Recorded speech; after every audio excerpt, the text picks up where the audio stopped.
Hai guys, welcome back to my YouTube channel.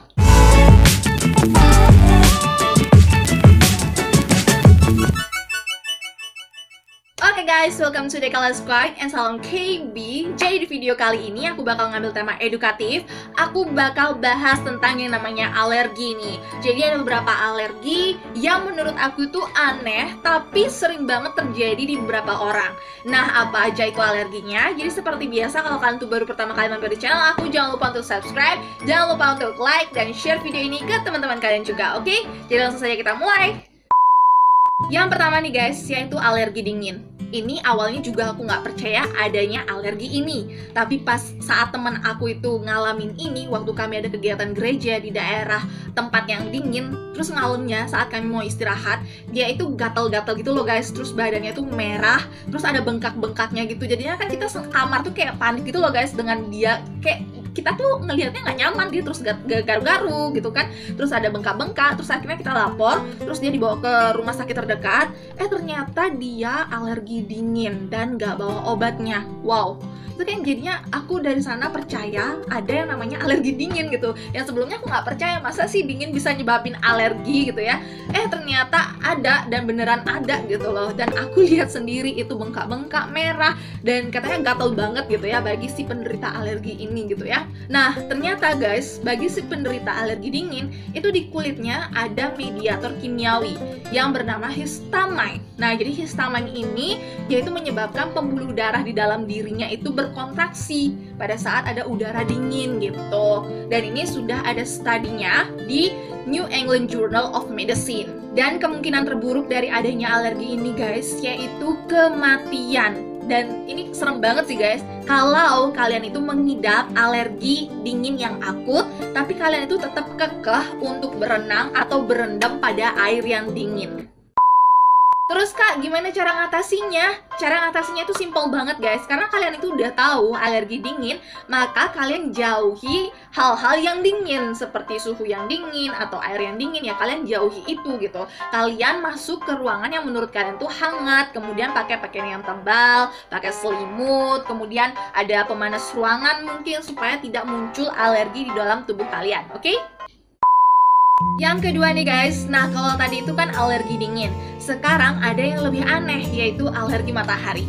Nah jadi berdasarkan US National Library of Medicine, itu kulit yang mengidap alergi matahari, dia akan ngerasa gatal-gatal, ada merah-merahnya, ada bintik-bintik kecil 1-4 hari setelah terpapar sinar matahari. Kemudian juga ada bengkak-bengkaknya gitu loh di kulitnya.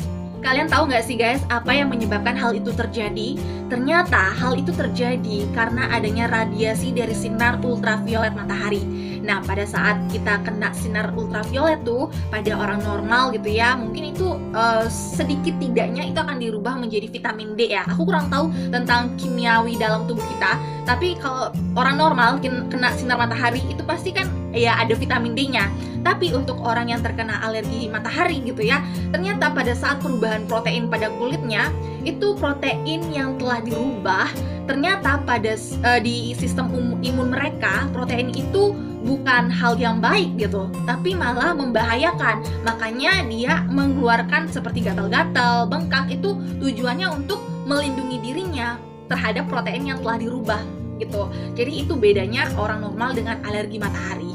Terus ada satu buah studi nih guys dari John Institute yang mengatakan bahwa 10% dari populasi masyarakat di Amerika Serikat itu mengidap alergi matahari ini, tapi paling banyak terjadi di Eropa Utara. Nah, bagi kalian yang ngerasa kayak ada tipe-tipe alergi matahari gitu ya, kalian bisa minum obat-obat seperti antihistamin oral, itu seperti obat Clantine atau Benadryl.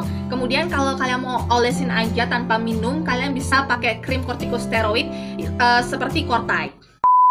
Yang ketiga guys, yaitu alergi kerang. Nah, jadi untuk alergi kerang ini menurut aku di Indonesia udah ada beberapa yang mengalaminya gitu ya. Jadi biasanya mereka menyebutkan itu dirinya sebagai alergi seafood. Nah, jadi alergi seafood ini biasanya ada dari udang, kemudian kerang, lobster, dan kepiting.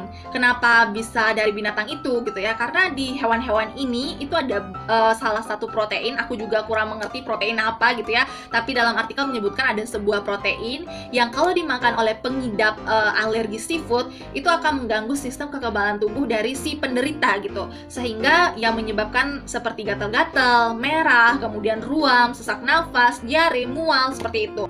Nah, jadi bagi kalian nih yang punya alergi seafood gitu ya, harap menjauhi hewan-hewan yang tadi gitu. Jangan kalian coba-coba untuk makan itu, karena kondisi terburuk nih kalau kalian coba gitu ya, dan kalian nggak tahu kondisi tubuh kalian itu seperti apa, ini bisa menyebabkan kematian. Nah, kalau alergi kalian itu muncul gitu ya guys ya, terus kalian kayak nggak sengaja gitu makan makanan seafood, kalian bisa minum obat antihistamin yang oral gitu ya, seperti yang tadi aku bilang, ada Clantine dan ada Benadryl. Tapi kalau kalian tuh udah ngerasa kayak sesak nafas gitu ya, mending kalian langsung ke UGD supaya langsung mendapatkan penanganan yang tepat, oke?